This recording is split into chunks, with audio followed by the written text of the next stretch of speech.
Just on the cusp of the new year, the Ministry of Agriculture has commissioned into operation 3 brand new long-reach amphibious excavators acquired under the National Flood Risk Management Program for use mainly in the East Demerara Water Conservancy. The 3 critical pieces of machinery complements the loan unit acquired some years ago under the program and will be managed by the National Drainage and Irrigation Authority, NDIA, a key agency of the Ministry of Agriculture. Speaking at the commissioning exercise Friday, Agriculture Minister Zulfikar Mustafa said the 3 amphibious excavators were acquired at a cost of more than $400 million and is another example of government's commitment to the modernization of all aspects of work and life in Guyana. Afternoon, this project or these machinery costs in the vicinity of approximately $450 million. It's a loan from the World Bank, but of course we'll have to pay back the loan. And when you see the kind of investment that the government is making in terms of budgetary allocation to the drainage and irrigation system, it's tremendous. Because not so long ago, when in 2015, we have seen allocation in the agriculture sector move from $18 billion to just around 13. Instead of increasing it by 2020, we have seen a decrease in the allocation, in the budgetary allocation in the agriculture sector. However, I am very happy to note that this year we have moved we have increased investment in the agriculture sector to $38 billion. And this came about because we see the importance of agriculture to the development of our country. Whilst all the sectors are important, one of the most important sectors is the agriculture sector, because without agriculture we cannot produce food. And we can have all the natural resources in the world. The oil and gas is important for us, but then we can't drink the oil, but we can use the revenue coming out of the oil and gas sector to enhance the agriculture sector. According to Minister Mustafa, because of the dynamism and commitment applied to the development and diversification of agriculture in Guyana, countries of the region and further afield are looking to Guyana for leadership and direction in moving their individual nations along a path to self-sufficiency in agriculture.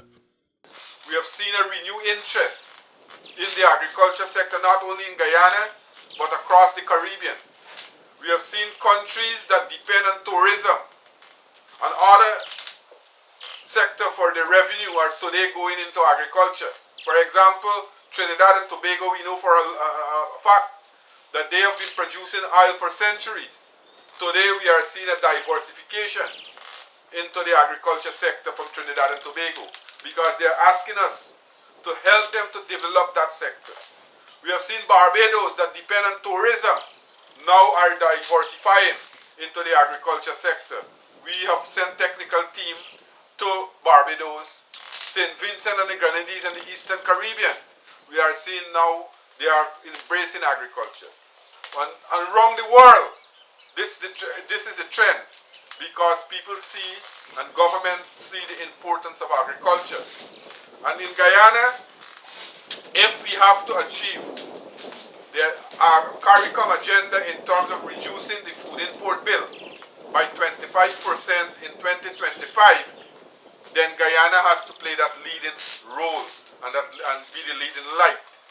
And today the entire CARICOM, they are looking to Guyana for that leadership.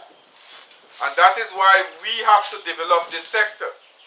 An area like these, where we have a lot of fresh water, we have it in abundance in Guyana.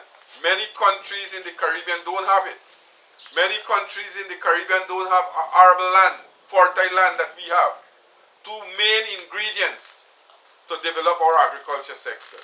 That is why we are making these budgetary allocations. The Agriculture Minister spoke of the revised low-carbon development strategy and how government is using this document as the guiding strategy to deal with the ever-worsening impact of climate change on agriculture, stressing that efforts must be made to put in place the infrastructure that can mitigate these impacts. We know for a fact that climate change is real now. We are seeing climate change real when we used to talk about climate change, and we have to give kudos to former President Jack Dale. When he came up with a low carbon development strategy, we have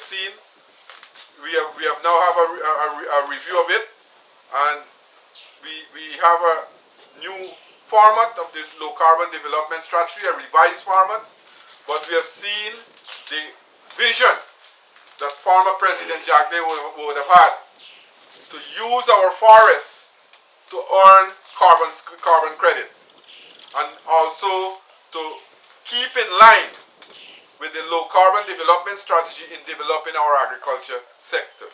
We are seeing today that was one of that decision was a visionary decision. And today when the world, many countries in the world are now trying to develop their agriculture sector, Guyana is moving apace.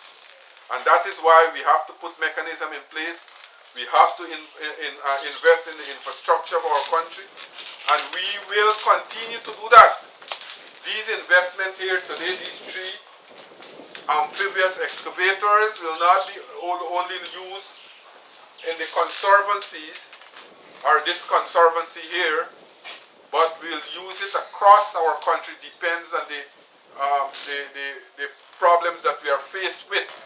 Many times we know for a fact outfalls that lead directly to the Atlantic Ocean are being silted up, and we have to use machines like these to get it clear. So these machines here will be very, very important for us. We will be able to use these machines to clear area rather than to get excavators, use mud, use pontoons and things like that. These machines can go into the canals, go into the outfall float and excavate it at the same time. Minister Mustafa said that a spin-off benefit to realizing a modern agriculture sector is that it will attract young people who are vital to the process of Guyana's agriculture evolution. For structural development, because we have to make agriculture more attractive. We have to make agriculture more modern so that young people also can get involved in the agriculture sector. Today, young people see agriculture as a menial job. They see agriculture as an old people work or a middle-aged, mature people work. We have to change that perception. And for us to change that perception, we have to modernize the agriculture sector. We have to modernize the way we're doing things. For example, now we are seeing more and more farmers are investing in drones, where they are using the drones to spray their field.